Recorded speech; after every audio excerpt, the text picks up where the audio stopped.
Don't ask, folks. Just don't ask. It's dark. It's California. It's the parking lot outside the Starbucks, and they just put a table outside. So I might actually get to go to a permanent spot during the intro theme. I'll have 30 seconds to get across the parking lot to where I need to be, JB. But before we go through all that stuff, look, we got a show to go here. This is live. Here's my first subject I want to talk about.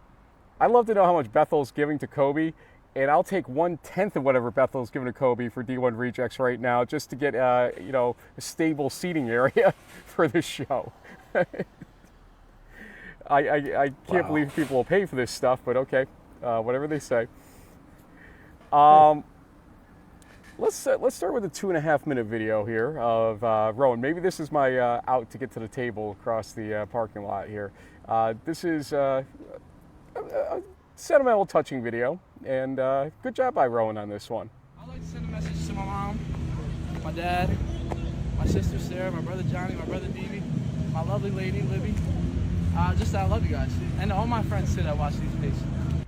My mom, I love her. To my mama, I love you. You know I do. Always to my grandma, I love you. To my whole family, I love you. To my friends, I love you all. I love everybody. Love everybody.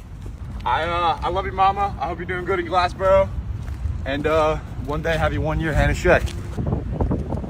Love you, Mom. Everything will get better. Wait to worry. Next year's our year. Happy birthday, Mom. I love you. Love you, Mom. Love you, Dad. Big shout out to all my cousins who have treated me like their siblings, taking care of me, give me all the support and love. Love y'all. Shout out Biscuit, man. I love you, Mom. Love you, Mom. My mom sees this. Love you.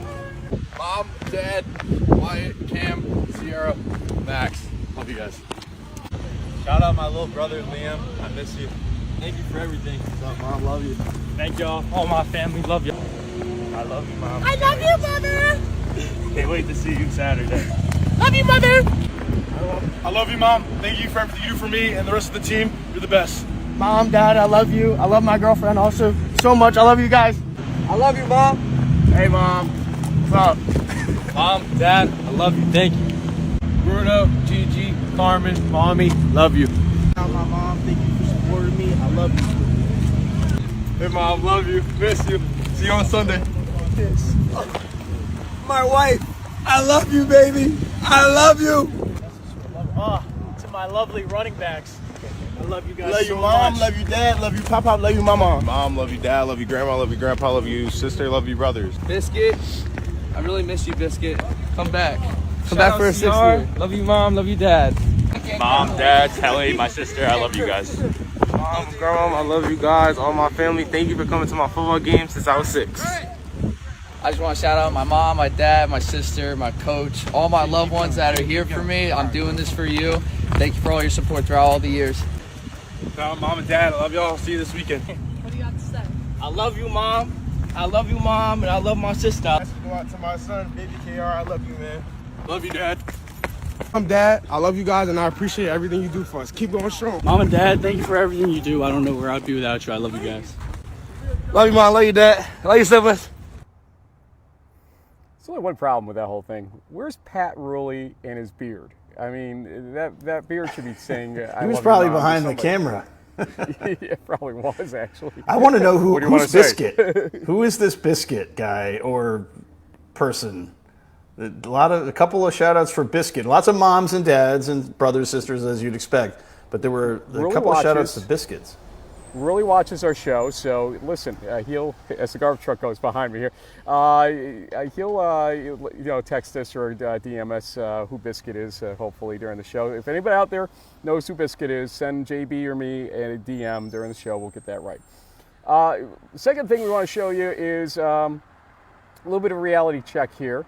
A guy named Richie Murphy, I believe it is, who played for UW Stout and then played for the Eau Claire arena football team. Excuse me, I got flag in my mind here today. He did a video. He played half of a game for the Eau Claire arena team, but he's a 5'7" defensive back, so he couldn't play both ways, and so they basically said, unfortunately, you're going to have to get cut. Their team finished 1-7, so maybe they should have kept him because it could have gone much worse for their team as it was, and he had 2 turnovers in that game.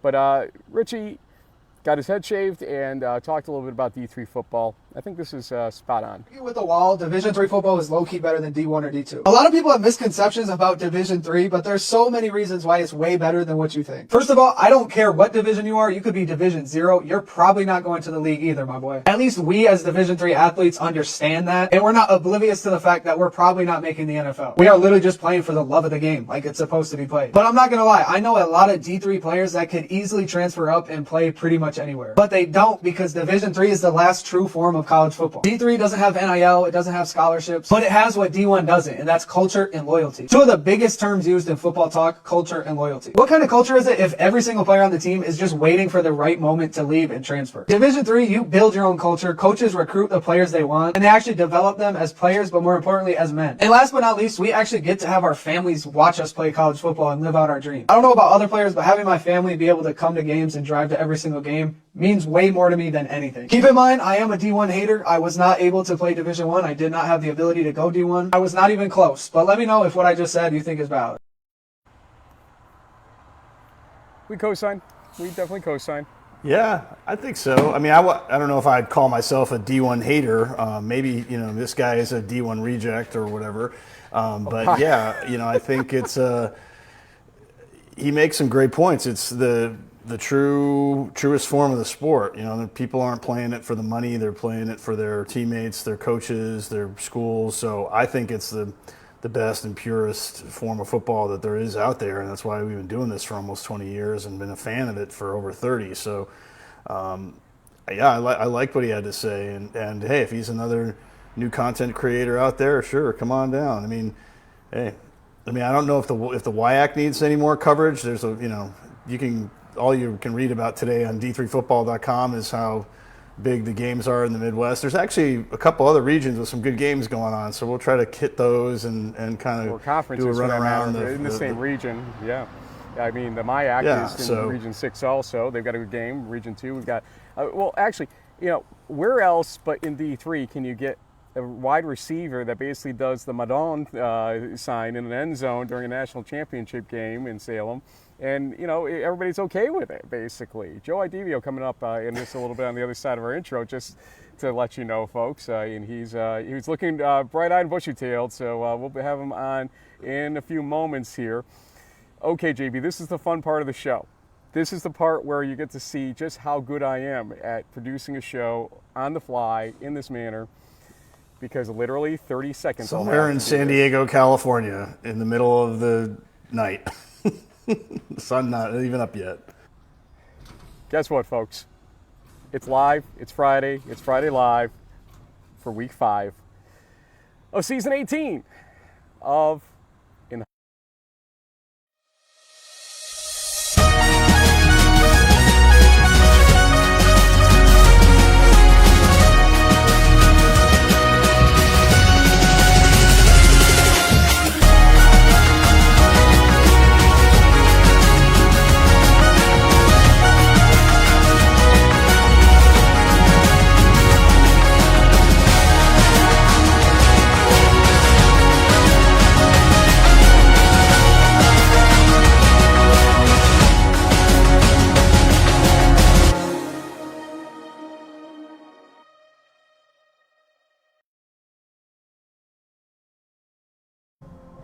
in the nick of time. With good lighting, no doubt. Look, that's perfect. Look at you. I don't know about all that, but here we are in San Diego, California, and in South Florida, the two bastions of D3. And so, hold on one second as my computer is deciding to freak out on me. But anyway, JB, we've got reach. That helps. Yeah, that's good. I appreciate that. I got the Ballston Spa representation going on here. Right there. Sorry, I keep doing that. Go Scuffies. I'm going to give you the chance to go over Region 1 games here. And JB, I do want to let you know that I took pity on the idea that you didn't like your little photo that we had for the scoreboards. That thing, yeah. So I think we have a reasonable improvement for you this week. Let me know what you think on this. Well, at least I'm wearing my Hobart hat. Can't really see my face, but that might be an improvement. Yeah, we've got a couple of, 3 really good games in Region 1 that, we've got the Nor'easters who have been on a literal tear, doing it in all 3 phases of the game. They're scoring touchdowns on offense, defense, special teams, and they're taking their party down to the North Shore of Massachusetts to take on the defending CNE champs, Endicott, who had been, I think, at one point ranked as high as like 10 or something like that last year. They did lose a good number of guys to graduation, and they lost that first game to Muhlenberg, so maybe the Gulls aren't at full strength. But, for the Nor'easters, this is a huge opportunity for them. They knocked off UNE for the first time last weekend. Can they knock off Endicott for the first time and take the lead in the CNE race? It'd be really interesting. Speaking of New England, a couple of great NewMac teams here in Solvay and Springfield. Springfield's had a little bit of an up and down season. They've challenged themselves. They probably should have only lost to Platteville by a touchdown. That fumble that they had at the end of the first half was kind of a freebie for the Pioneers. So that game was really close. Solvay, though, undefeated. Can they keep it going? Should be a great game. That's our pick, with my covered up face and you there. That's our Region 1 game of the week. And then something's going to happen here in the NESCAC. There are a bunch of 2-1 teams, including Tufts and Trinity. Trinity won last weekend. Tufts kind of lost in a surprise to Amherst. We didn't see that one coming. And then if you kind of look in the first row there beneath the highlighted games, you got some good old-fashioned rivalries in Mass Maritime, Dartmouth. Got Plymouth State trying to go 5-0. Anna Maria is going up against Westfield, MIT, Merchant Marine. That's a big NewMac game. Framingham-Fitchburg, that's an old MASCAC rivalry. Husson, Western New England is a really good CNE game as well. And then you got more of the NESCAC with Hamilton Wesleyan. You got Williams-Bowdoin. And then let me say one thing. I wouldn't conference be shocked. Games. I wouldn't be shocked if Williams lost the Bowdoin the way that things are going right now in NESCAC. It's just unbelievable, the carnage that's going on there. So, pay attention to NESCAC this week, folks, as these are teams that will be eventually coming in to join us. Here's Amherst Middlebury coming up on this second page. It's a big game. Curry, New England College. You know what? Curry at 2-1. Coach Parsons doing a good job up there. And New England College still looking for their first win as a D3 organized team. And so we'll see how it goes there. Let's go to Region 2. We'll talk about a game that involves our first guest, which, again, your face is all over that game. But go ahead and roll us through these. Oh, yeah. Well, yeah, in the Centennial, we've got this battle of unbeatens with Muhlenberg hosting Ursinus. This has been an interesting twist because for, I think, 10 or so years, the Mules beat Ursinus every year. But in the last 3 of 4, the Bears have come out on top, and they have taken down the Mules. And so this is an opportunity for Muhlenberg to kind of reassert themselves as one of the top teams in the conference again. I remember they were picked 5th in the preseason poll, and after we watched them beat Moravian, we're like, this team looks a little better than a 5th place team. Then they went out and they beat Endicott, which kind of continued to confirm that. So this should be a really great game. You have to be kind of on the inside to understand you could say it's an elite matchup mention. If you know, you know. Elsewhere in the NJAC, Christopher Newport, who had that huge win over Susquehanna last weekend, is going to Rowan, which is a big home game for the Profs. They have this quarterback receiver tando. I think it's Mayers and Zarfati, who connected, I think, 2 or 3 times in their win over Lyco. So Rowan likes to kind of bring you in and then try to throw the ball over the top. We also saw Chris Newport's Connor Berry. He was my week 4 offensive MVP. He can sling it too. So this game could be a shootout, should be a great one in the NJAC. And then my game of the week is kind of like a round 1 Empire 8 championship game between Utica and Cortland. Cortland has not lost in the Empire 8 for years now, but you've got this resurgent Utica team with the Selzowski quarterback from Division I who transferred in. And you saw Cortland Frank in week 1, and they were a little out of sorts. They had 5 turnovers. This is not the Red Dragons team that we saw win the national championship a couple years ago, or the Red Dragon team we saw have a playoff run last year. So I'm curious to talk to our pal Joe, Mr. A, and figure out, so what have the Dragons learned over the last few weeks? And they seem to have gotten back on track after that rough week 1. I appreciate you guys for having me. It's good to see you. I think you're on mute, Frank. So,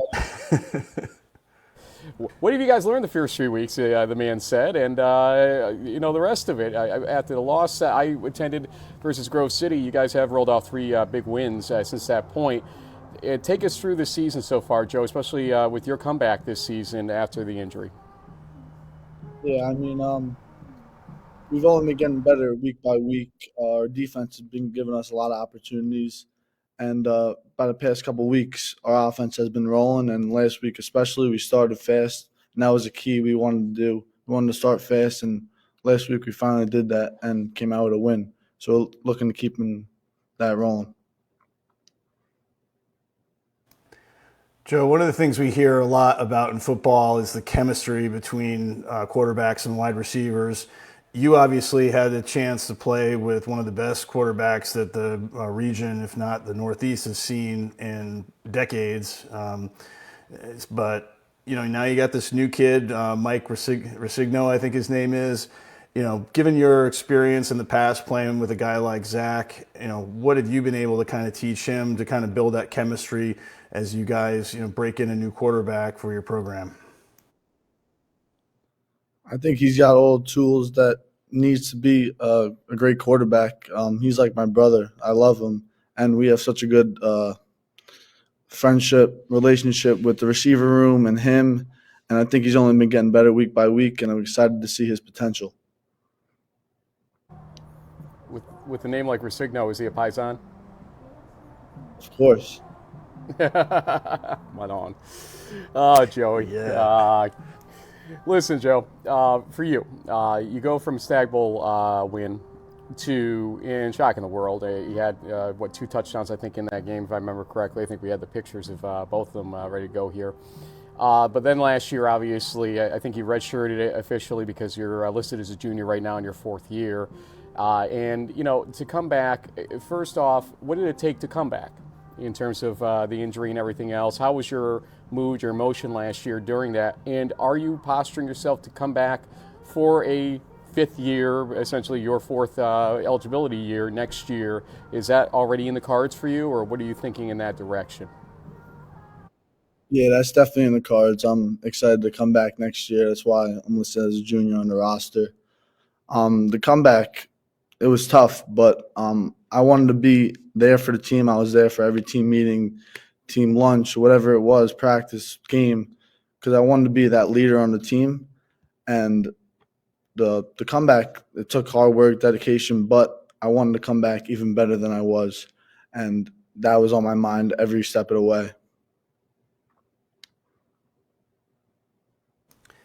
Joe, you mentioned the defense has been improved for Cortland, and I know that in week 1 they had to deal with some short fields and some stuff like that, but 6-9, only 3 points allowed in the last 3 weeks.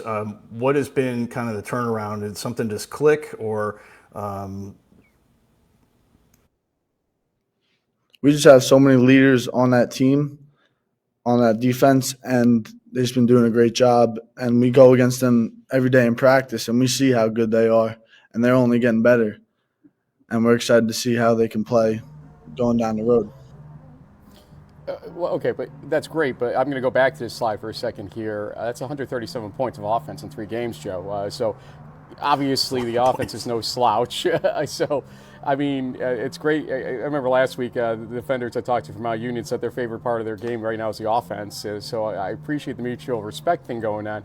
But, I mean, obviously things are beginning to hum for you guys. You go against a Utica team this week that has an up-and-down season. I can't even explain that Hobart game, and I think Blaise Fagiano would explain it as bad coaching on his part, and that's just him being honest, I think, in that scenario. But, something's got to give here. Are we going to see a game that's in the 50s for both teams, or are we going to see a game where the defense is clamped down?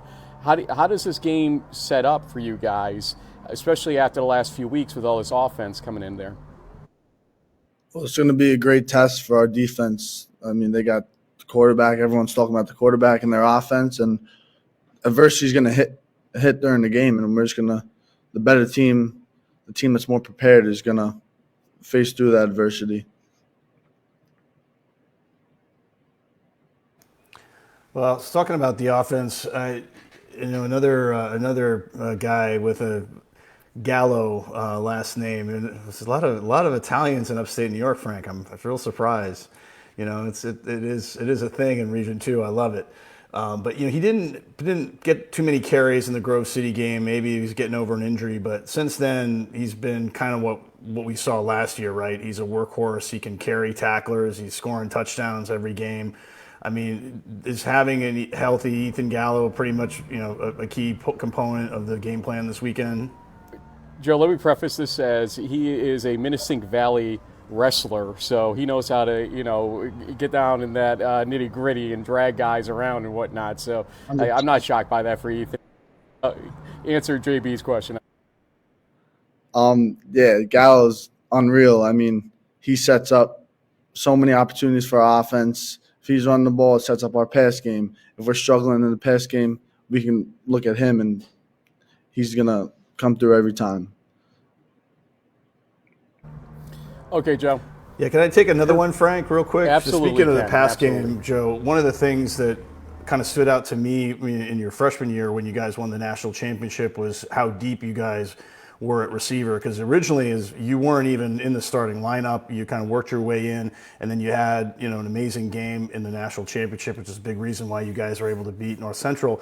But right now, I mean, you do have, I guess, the third most receptions on the team, but there's guys like Jason Ziva, Jacques LaPrairie, Sam Cotton, Kamini Dennis. So there's a bunch of other guys that are getting some looks here and there, and you guys are kind of spreading the wealth a little bit. And I imagine as a team player, you're like, hey, I'll do my part. If you're open, you get the ball. If maybe you're a distraction now because everyone knows who this guy is because of the national championship ring, and so you're drawing coverage. But tell us a little bit about you. This other receiving corps, there's a lot of new names here that we haven't seen. Yeah, I mean, we're very deep. We can go to it's 1A, 1B, we're very deep, and that creates a lot of opportunity for us.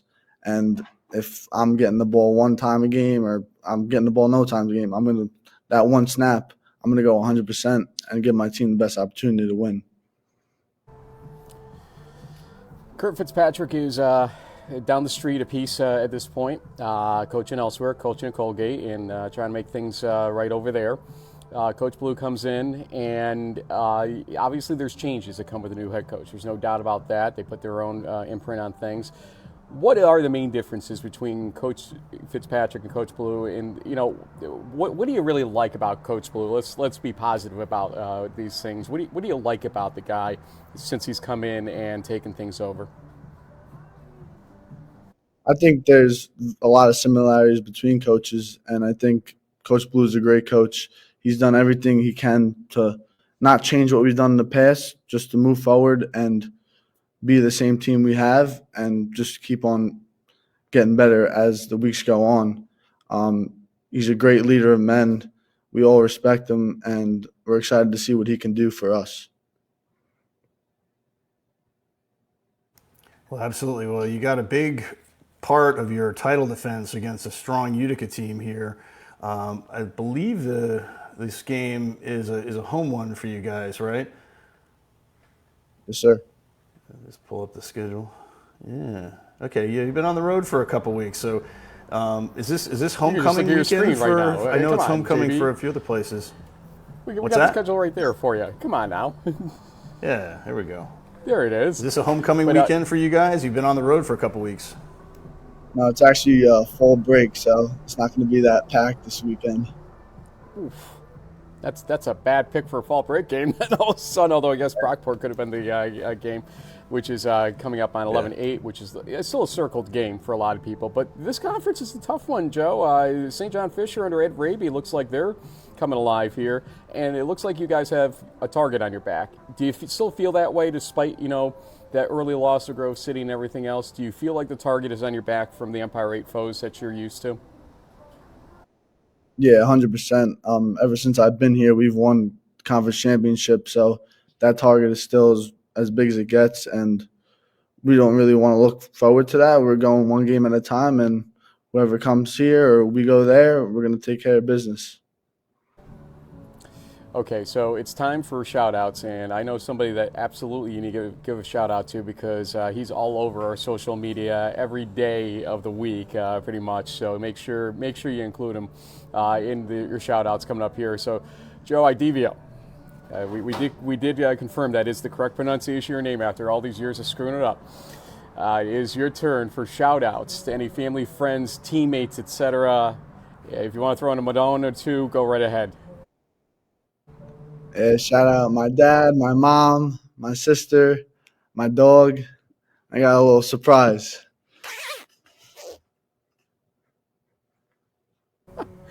Yes. Yes. Love it. Oh, that's awesome. Oh, man, I want that shirt. Joey. Come on, you knew the guy named Rossi was going to appreciate it the most, but JB actually loves it too. We've indoctrinated him when he comes visit. I take him, my family takes him really out to dinner because they like him more than they like me, I think. That's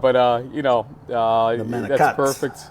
Yeah, yes, we'll keep training you. Don't worry. When you stop calling it calamari, we'll be fine. Okay, it's calamat.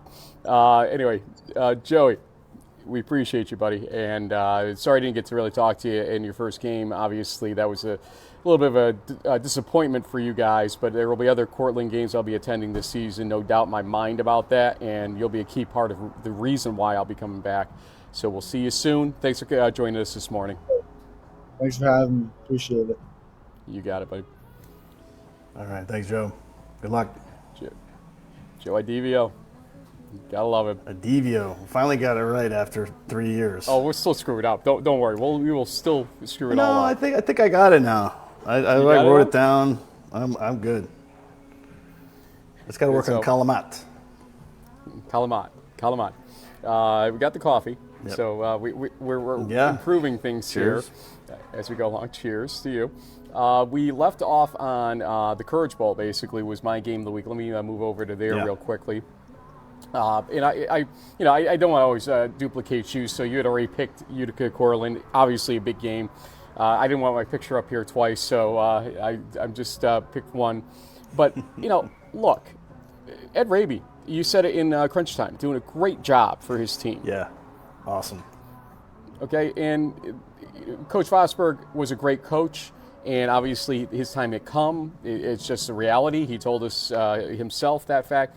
Ed Raby took the best of what there was there that Coach Vosberg built, let's face it, and then basically he's put his imprint like he did at Morrisville, and he's doing a great job. Congratulations to him. As I said to him the other day, he's the man they need there for the culture, essentially, that he's helping to build. He's a great thing for that program, a great person for that program, I should say.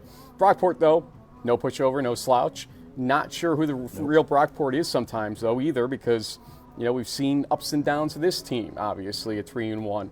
So this is a big matchup. This is kind of the heir apparent moment. If Cortland were to slip, who's going to be there to scoop up the Empire 8 is the question. First things first, they'd have to slip for that first part. But then we got a Friday night game in Dickinson, Hopkins, and go ahead through the rest of these if you'd like.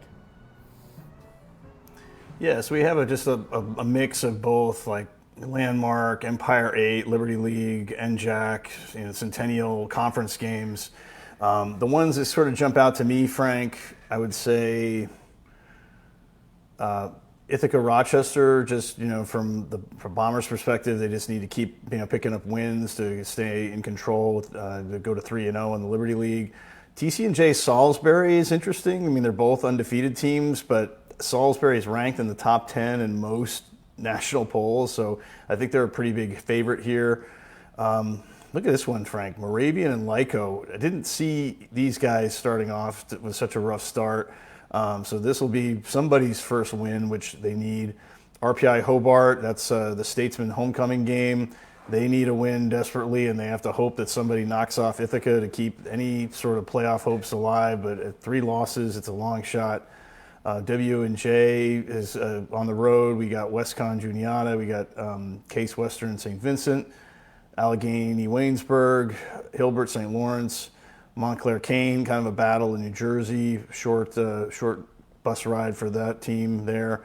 Westminster, Bethany, F&M against Gettysburg, Castleton. So this is interesting, Frank. We got Castleton now in the NJAC. They got to go all the way down to New Jersey, and they'll be traveling a lot. And teams will be traveling a lot to get up to them for this new NJAC setup. And then McDaniel, Carnegie Mellon, Union Buff State, Grove City, Geneva wraps it up. And yeah, who knew that Grove City would be looking for their first win, and Geneva would have a 2-0 record in the pack when these teams met. So there you go. Keep going with Region 3, where we have a lot of initials or abbreviations for our game of the week. Yeah, mostly because of the ASC, the American Southwest Conference, where you got Howard Payne and Howard and Simmons taking it on for the first time of 2. So this is round 1. Same thing with UMHB and ETBU. That's the game of the week for both of us. The Tigers the real deal. I guess we'll find out on Saturday. UMHB has been a little hot and cold, but if they are who we think we are, the Crusaders should win this game. How close it is remains to be seen. I don't know about you, Frank, but it feels like the USA South is kind of wide open now that Maryville's moved over to the SAA. Belhaven's been hot and cold. Brevard had that big win over the non-D3 school last weekend, so maybe it's a the big Tornadoes early game. Huge early game for them. Yeah, I mean, the winner of this game could, it's going to be them in Huntington. Whoever wins this game in Huntington, in my book, will be the competitors for the USA South, as you're suggesting. Yeah, absolutely. And then we've got some more SAA, USA South, and ODAC play going on. I guess for me, looking at this real quick, Southwestern Trinity looks interesting. I mean, the Tigers have off to a great start. Southwestern has surprised with how good that they've played. I know this Randolph-Macon Roanoke game, we'll see. I mean, the Maroons are new to D3. This might be a reality check after their 2 wins. And then, one thing, by the way, Bridgewater-Shenandoah is always a great rivalry.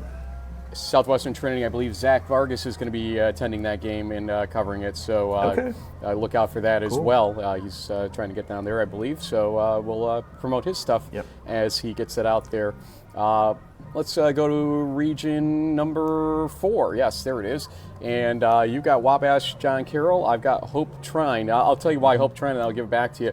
Hope Trine to me is, will Hope bounce back from the nightmare on Saturday against Alma? Obviously, that was a disappointment, the way things turned out. Hoping to talk to Coach Sturzma later today, just to hear out some of the questions we had about things. And he's a great guy and very, very candid about things. So, if there's anything exciting to report, I'll let you know. But it's just to touch base and see how this team will bounce back from what was a debacle. And we got picked up by CBS Sports as well and other entities out there, because everybody looked at it and you're like, you can't be serious. This can't be the call. And it was the call. Even in a flag world, flag football world, where I'm going to be reffing this weekend, that's why I'm in San Diego. We take a look at those situations and, a bat versus a catch, and things you can and can't do, and how to officiate and how to get your mechanics down. We train for this stuff, and how they weren't ready for it at the college level is mystifying still to this day on that one. But so Hope Trine is a big game. Trine has had some of their own ups and downs, but they're 1-0 in the MIAA. If Hope loses this game, it may be lights out for them this season. They can't lose this game, but Trine obviously is a hotter team this year than they were last year in my book. Go ahead with yours. Yep. Yeah, so Wabash John Carroll, as you kind of read here, if the Blue Streaks want to go to the playoffs, they got and win the NCAC title, the first step is to knock off the undefeated Little Giants. So this is a great matchup, and it's one that I think John Carroll is a favorite in by probably at least a touchdown, but still, this is kind of a prove-it game for them, and so it'll be interesting to see how that plays out, particularly as they start moving towards their game against DePaul. And DePaul is still the favorite to win that conference, and John Carroll, with the early loss, albeit to a very strong team, 8-2. We could put them on the bubble for a Pool C bid, so they really want to win these games. Speaking of DePaul, they're hosting Oberlin. That game could be rough. Albion Adrian, I'm looking at. Oh yeah, yep. Yeah, 4-0. That's a big game in the MIA. Even though Albion is 0-1, like they probably could have, should have won, against Trine. That was just a tough break. And is this Adrian team as good as their 4-0 record, says? We'll see. The rest of the games, I think, are going to be pretty lopsided, at least on this first row underneath the highlighted games.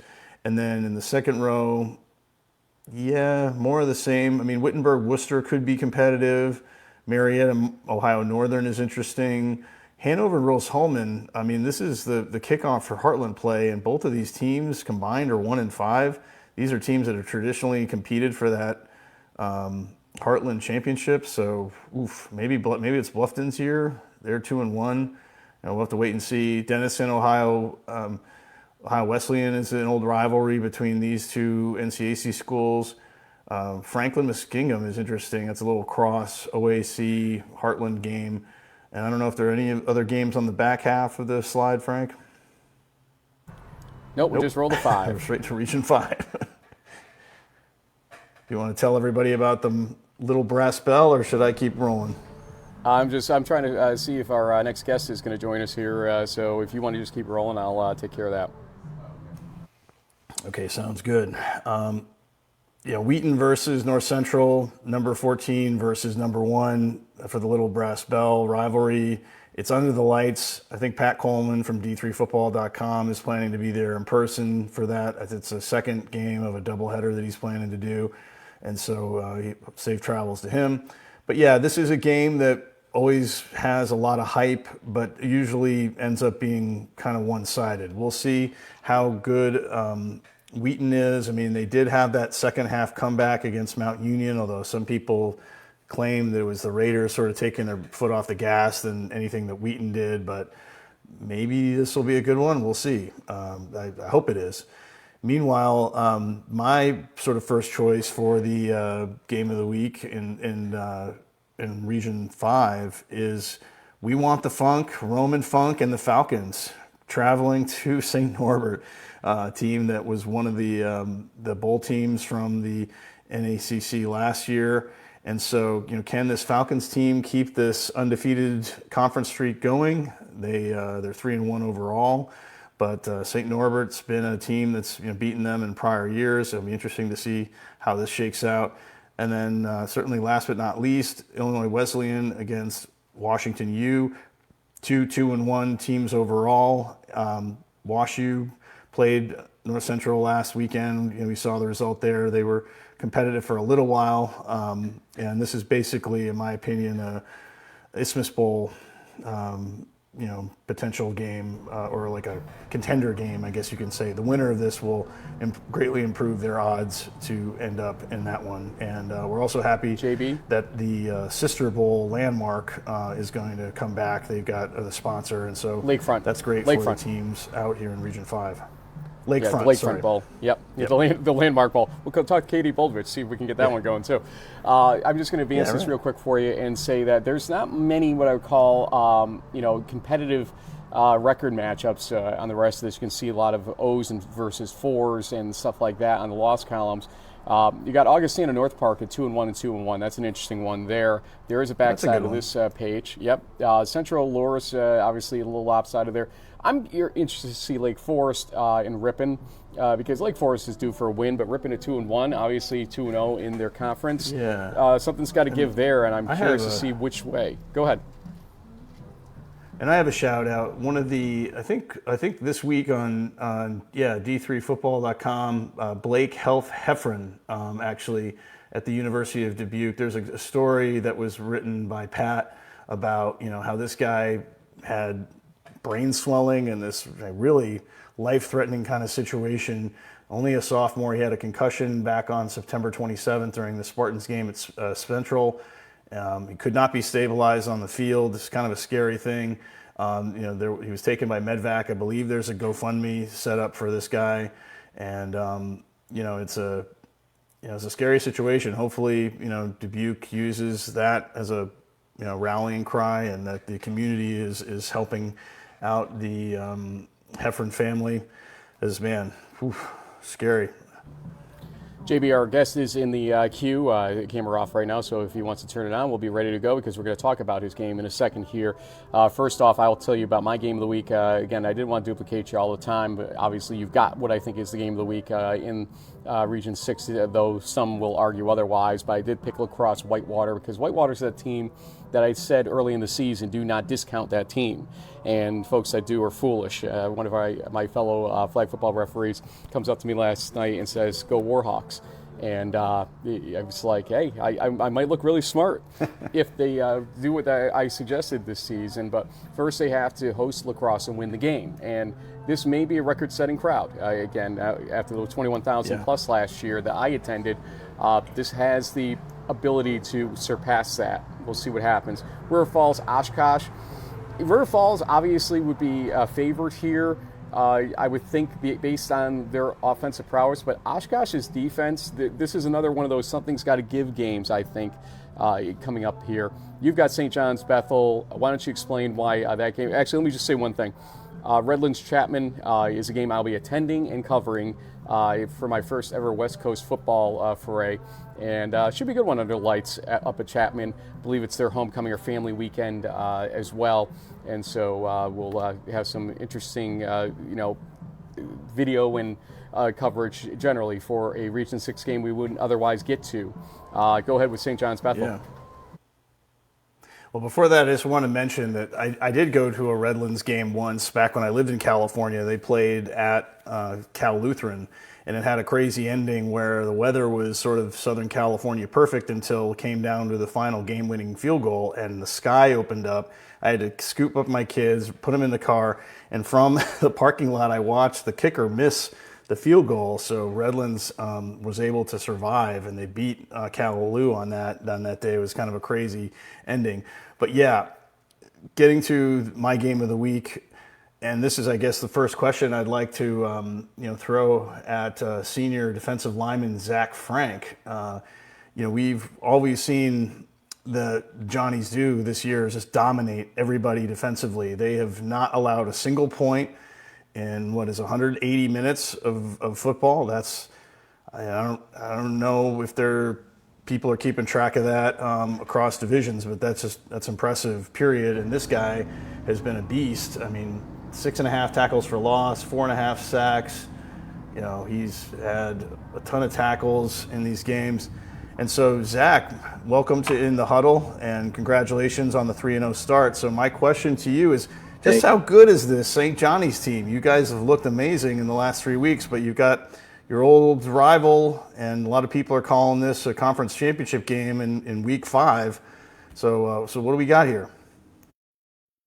Yeah, I love our team this year. I love our defense. We have a really good chemistry this year, especially on the D line, and there's a lot, I think, in our team, and everyone just knows their job, executes their job, and everyone else is in the exact right spot. And that's kind of been the case throughout these first 3 games, and we've found a lot of success. Yeah, indeed you have. I mean, let's take a look here. I mean, for folks that don't understand what this defense is doing, this is unheard of. 49-0 against Minnesota Morris, 58-0 against Hamline, 63-0 versus Augsburg. I mean, incredible. And obviously you're going to say that the offense earned a lot of the rights to, take a bow on this too. But Zach, 3 straight shutouts. I understand, and so does JB, that this is a big upgrade in competitor coming up this weekend against Bethel. Okay, we all get that. We understand D3 football, who's in, who's not in most seasons. But to shut teams out with regularity is not easy. You and I both know that as well.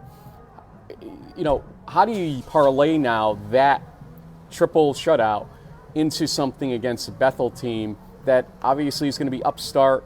They paid D1 Rejects, I think, to do their pregame show there this weekend, so they're trying to drum up the excitement by doing that and all that stuff. So, I mean, how do you parlay it in a way that's going to be another win? Maybe not a shutout, but a big win, especially if you're a defense. Yeah, I mean, we always talk about, especially Damian DiMonzo, the D-line coach, he always talks about the standard is just the standard regardless of who we play. And I think that's important in this game to understand that, yeah, there's a lot of hype around it, and they are a very good opponent. We can't overlook them in any aspect or any regard because they are always our toughest matchup. They are the most physical team we play, the fastest team we play. But we just have to execute at a high level and continue doing what we've been doing, and we should find success. Well, absolutely. Well, it's been interesting. There was a lot of questions around what would the Johnnies look like kind of in the post Aaron Severson era. You've got Trey Feeney, Xander, Dittbenner, each have started at least one game. And we've also seen kind of the emergence of these guys like Joey Gendrew, your tight end, who's had 3 touchdowns. So you guys are looking a little different on offense, but it seems to be working. The points, I'm going to say it there. But what it's been like for you? I mean, you practice against these guys. How have you seen the offense evolve from what you guys had last year? I love it. It's super dynamic with the 2 quarterbacks, and because they have such different play styles. So whoever's out there, you're getting a different sort of look on offense, and then our receivers and running backs are so fast and explosive, and the O-line is big and physical. It's very dynamic, and I really love our offense too. This team, Aaron Severson was no pushover at quarterback, obviously, and a 2-time Gagliardi semifinalist, to say the least, so one of the best players in America. But this team ran into a little bit of a buzzsaw in Susquehanna last year in the playoffs, obviously. They beat you at your house. And, I've been interested to ask a St. John's player, and you're the victim on this one, so here we go.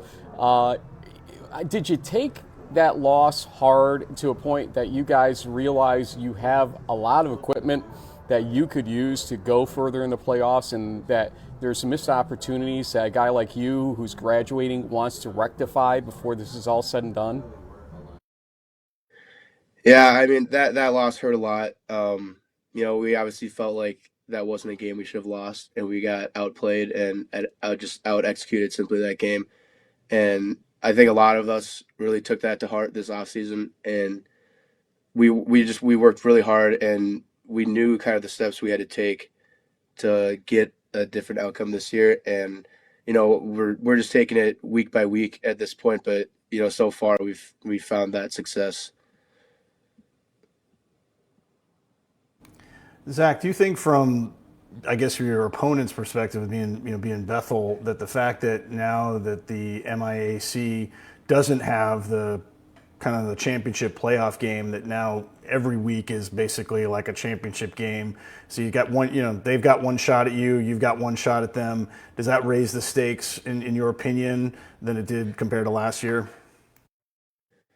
Yeah, I think this game holds a lot more weight for sure because, we've kind of said like we can't win the MIAC this week, but we can lose it for sure.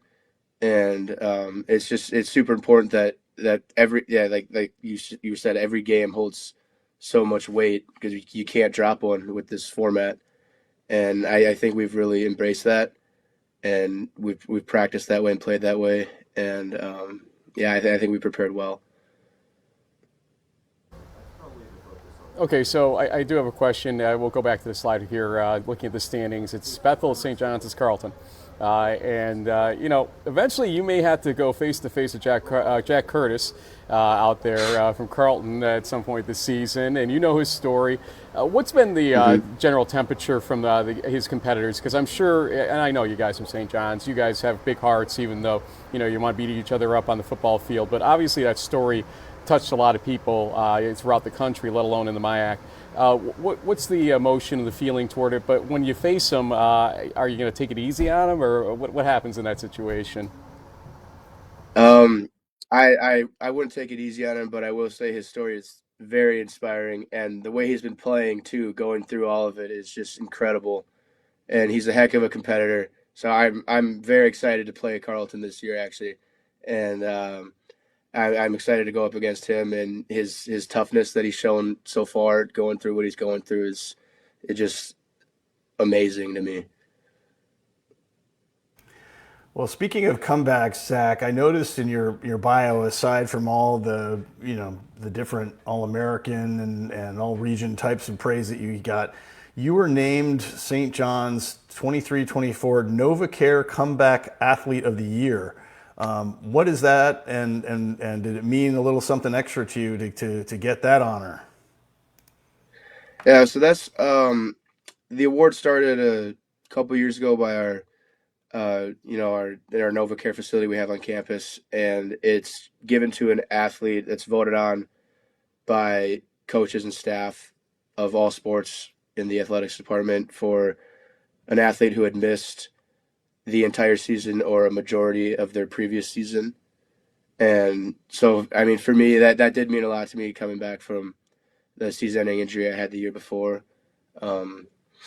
Yeah, it meant a lot to kind of be recognized that way. JB's not the only one that read your bio. I read something, too, that I got to ask you about. Your dad played football at Gustavus, and you're at St. John's. How did that go over when you went home and said, hey, Dad, I'm going to St. John's? Well, I mean, during the whole recruiting process, when I was junior, senior in high school, I took visits to Gustavus, and he was very, very supportive of those visits and loved those. And I mean, at the end of the day, he was supporting me, and he's been a great supporter all the way through. So I wouldn't say he was against me coming here. Because, I mean, he just was. That's a very diplomatic way of saying he wasn't the biggest fan of this decision, but he, at the end of the day, he supports his son through everything, right? I mean, Thanksgiving, I'm sure, has a lot of interesting stories that come from that whole situation. But, Zach, we're going to give you an opportunity here. We appreciate you joining us first off. But for shout-outs to any family, friends, teammates, etc., as you guys prepare for this big game against Bethel, Zach Frank. I'm not the only Frank on the show this week. I'm very thankful for that, as Zach will give us shout-outs right now to anybody he'd like. Yeah, I mean, my whole family, they come to every game. My mom and my dad and my aunts and uncles, especially my aunt Rachel. She loves to get loud and yell, and my girlfriend Claire, she comes to all the games, and her family's been to a lot of them this year too. So I'm looking forward to seeing all of them there this weekend. Aunt Rachel, you got to be super loud this weekend, Aunt Rachel. I mean, get the cowbell or something out there and just go crazy, because it's a big game, as Zach said, and I think it's well put, Zach. You can't win the MIAC this week, but you could lose it. And so you want to make sure that you're on the right side of it. And as I suggested, you guys have a lot of talent and a lot of specialness in that team that doesn't always go recognized in the deep playoff run question. But I know you guys have the tools, and you're my number 3 team, actually, right now for that reason. A lot of people don't have you that high, I'll tell you that. But I do believe in the Johnnies, and we'll see how the season goes. Best of luck to you guys. We don't root for teams, but at the same time, I like my ballot, so don't do too much damage to it this weekend, okay? We won't. Thank you. Thank you. Zach Frank joining us. And the scary thing for me, JB, is... Well, I was just going to say, the scary thing for me is that we get to talk to guys whose fathers played in D3 at this point, because we've been around so long, and now the names start. I'm probably clicking. the same age as his dad, if not pretty couple of years here and there, but Cooper Drews, if I'm him, I'm getting my offensive line extra, whatever the, Culver's, whatever is the big thing up there in Minnesota, because you do not want a 6'3", 270-pound defensive lineman like Zach coming at you full speed. He's a big guy. He's one of the best defenders in the country. And, even though, when you lose guys like Aaron Severson and others, they had some great players graduate last year, it's funny. It feels like something with St. John this year, like they could be a team that we see in January. We'll have to wait and see how it goes. Elsewhere in Region 6. Yep. Yeah. Go ahead. We got the War on 94, right? Or is that? Yeah. Which one is that? There's not. Is it Stevens? Not Stevens Point, Platteville. Where's Stout? Where's the other? Stout. Isn't there Stout and Stout Eau Claire? Yeah, Eau Claire. There it is on the far right. That's the War on 94 trophy game between those two WIAC rivals. We got, speaking of Gustavus, they're hosting Jack Curtis and Carlton. The Knights are looking to go 3-0 in the MIAC. Stevens Point, Platteville, both undefeated teams. I think I saw, I can't remember if it was D3 DataCast or just D3 Data. One of the accounts on Twitter said that there's 39 undefeated teams, and then Greg Thomas kind of quoted and reposted that 12 of those teams are playing each other this weekend. So I guess you do the math, it drops it down to potentially 27 after week 5. Puget Sound, Lewis and Clark could be interesting. I mean, Puget Sound's off to a tough start. Lewis and Clark, though, could go 3-0. They're a contender in the Northwest, as far as I can tell at this point. Linfield is finally back in action. They've been 2 games in 5 weeks, so they played George Fox, who lost that heartbreaker to Claremont. And then you've got you at the SoCal After Dark with Redmond and Chapman getting your first guy. CMS Cal Lutheran is a big game, 2-1 and 3-0 on that game as well. So as the SCIAC begins to develop here with its 6 teams and double round robin, or quasi double round robin that they do. A couple things here quickly. We've got to start rolling here real quick, but want to look at a couple things. The WIAC standings or WIAC standings, and you can see everybody's playing each other here on the right side. Eau Claire against Stout, Platteville against Stevens Point, River Falls against Oshkosh, and Whitewater against La Crosse. So it's interesting that a bunch of undefeated versus undefeated situations, but not entirely in that listing. So we'll see how many undefeateds we have left standing by the end of this week. You could lose 2, you could lose 4, basically, is the answer. Look at the American Southwest, and to see Mary Hardin Baylor at the last spot because of non-conference games is obviously a little daunting there. But, the reality is they're 1 win away from being at the top half of this thing right now against ETBU. We'll see how that plays out. Liberty League here. As we get deeper into play. RPI Hobart, obviously a big game. You're going to be watching that one for sure. Rochester got pretty well knocked out by RPI. And, Ithaca playing Rochester. Let's put it this way. If RPI and Hobart, if Hobart beats RPI and gives Ithaca a game in hand in the conference, then it's going to be tough to ever catch Ithaca again this season, and we'll see how that plays out. So if Hobart does pull it off against RPI, I think you got a problem there if you're somebody not named Ithaca in the Liberty League. Go to the mascot quickly here, and you can see Plymouth State seems to be the cream of the crop right now, although Framingham State just winning by, the absolute weirdest endings possible, it feels like.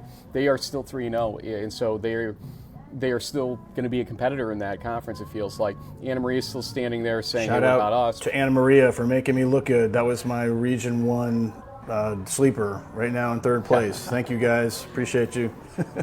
Finally, of course, in the landmark, the top 2 teams are, of course, Westcott and Juniata. That's what we thought coming into the season here in the landmark.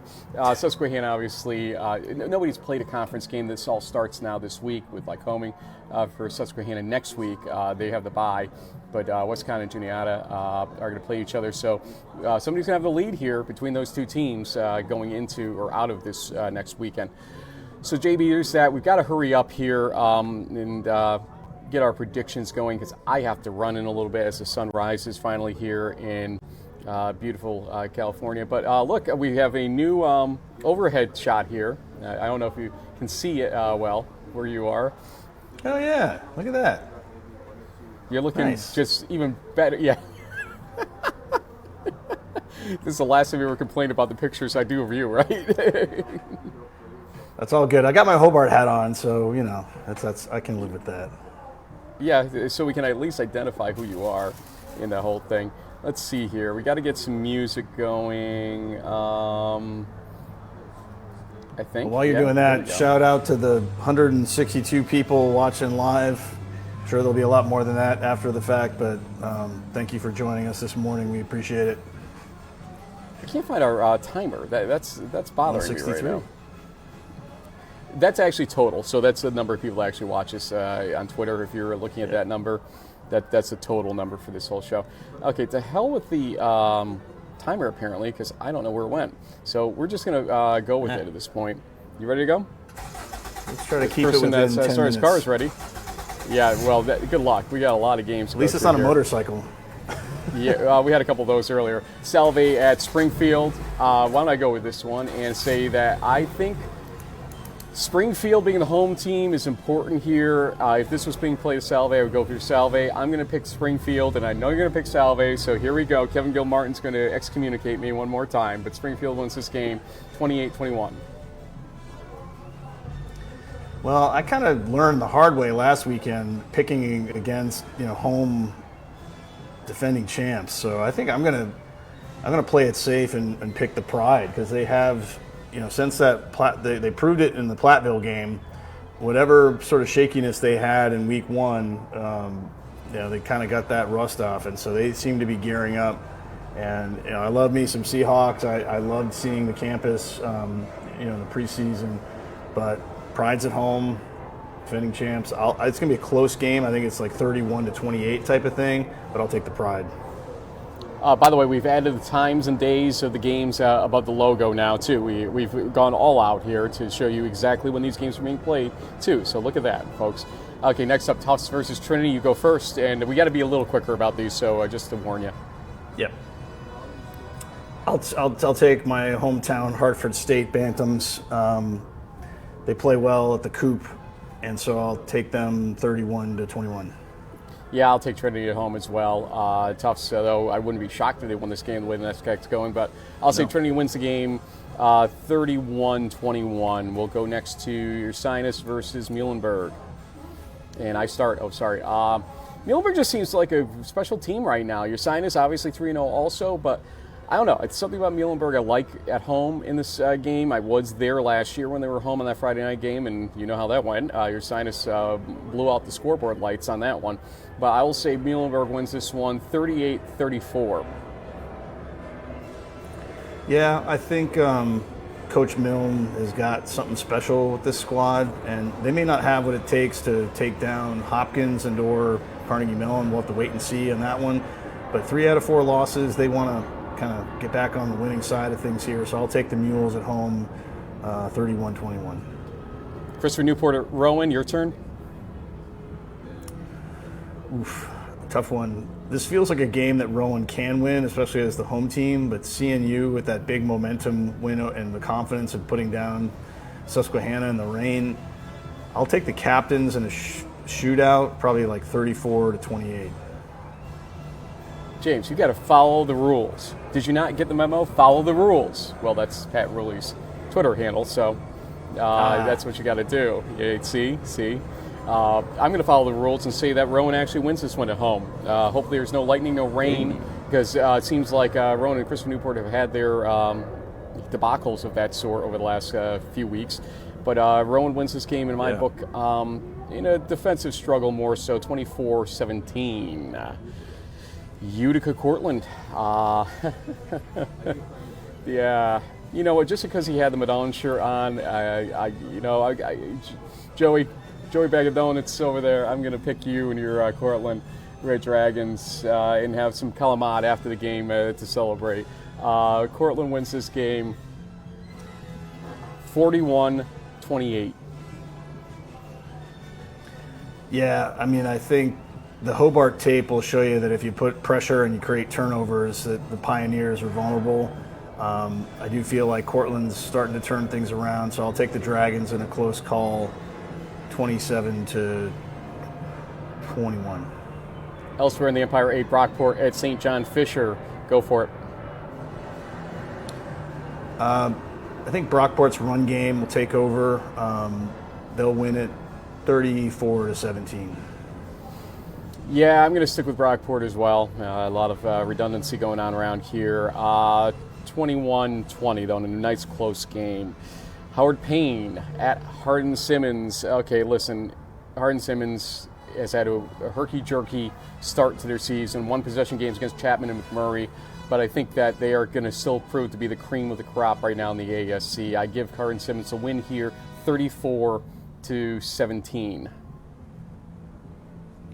I think the Cowboys giddy up, hand the ball off to Nora Garcia a bunch. He's going to score about 3 rushing touchdowns, and the Cowboys will win it 42-21. UMHB at ETBU. You know, I feel like if there's any doubters, this is a chance for the Crew to shut them up. So I'm going to look for them to kind of get back on track after a couple of rough games. It'll be maybe closer than people expect, but I'll take the Crew to win 35-21. I have a feeling that Kirkland Michaud is on a tight leash in this game, so if things start going wrong, we're going to see a change of quarterback. But I think he knows that well enough, and knowing the opportunity he's got after Illinois, or yeah, it was Illinois, right? Yes. That he's going to make the most of the opportunity. He's not going to let this one go by the wayside. So I'm going to say that they win this game 37-30. It's going to be a very big shootout, I think, toward the end especially. Brevard, Belhaven. Brevard seems to be upstart this year. Belhaven is a little disappointing to me so far this season. I'll take Brevard in this one on the road by a 31-21 score. Yeah, I was high on Belhaven in the preseason, but they've kind of fallen flat in a couple of games. Brevard seems to find ways to win. They've got a QB that can make plays, so I'll take the Tornadoes 34-27. Our battery's about to die on this, so we got to get rolling here quickly. Wabash, John Carroll, you go first. John Carroll, shootout, 41-34. John Carroll, defensive game. I think the defense will actually stand up here a little bit. 27-17 in John Carroll's favor. Yeah, that's a better pick, actually. I think Hope Trine.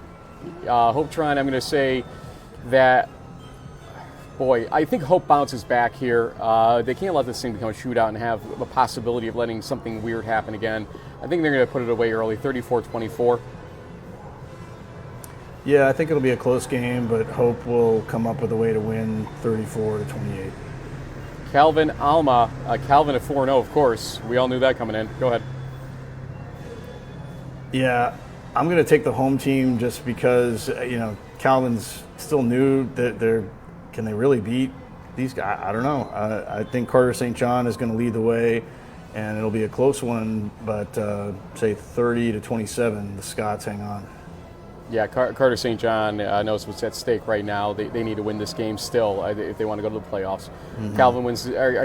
Alma wins the game, Frank, by a final score of 28-17. Illinois Wesleyan at Wash U here in Region 5. I'm going to say I kind of liked what I saw from Wash U against North Central. It was not a complete disaster for them, and they showed some real defensive and offensive good moments. I'm going to pick Wash U in this swan song in the CCIW for them by a 34-21 score.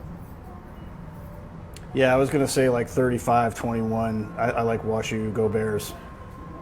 Concordia, Wisconsin, St. Norbert. Go. I picked against the Falcons and lost, so I'm going to pick with the Falcons, and we want the Funk at quarterback to knock off St. Norbert. Overtime, 27-20. We got to just pick teams at this point, buddy. I'll warn you right now. I'm going to go with Concordia by a final score of 31-21 on this one. Wheaton, North Central. I'm going to say North Central wins the Little Brass Bell game. North Central. 41-31, North Central. You got North Central also? Bethel, St. John's. Johnny's, to me, are the ones that I would pick here. You're going to go with Johnny's also? Yes. Lacrosse, Whitewater. Go ahead. I'll let you pick first. I think Lacrosse has a more diverse offense. They can throw and pass. Whitewater is pretty one-dimensional. I'll take the Eagles in a low-scoring 21-17 game. Whitewater at home, 21-14. River Falls, Oshkosh. River Falls has the offense to win this, and yes, defense wins championships, but that offense is just too good. It'll be something like 34-20, River Falls. I don't think River Falls' defense is very good, but their offense will put up enough points to carry them. Falcons. Redlands, Chapman. Chapman being the home team here, I actually think will win this game by a final score of 31-27. Yeah, I think so too. I'll take the home team. JB, we got to run. Thanks everybody for putting up with this. Here we go. Goodbye. As we sizzle out of here.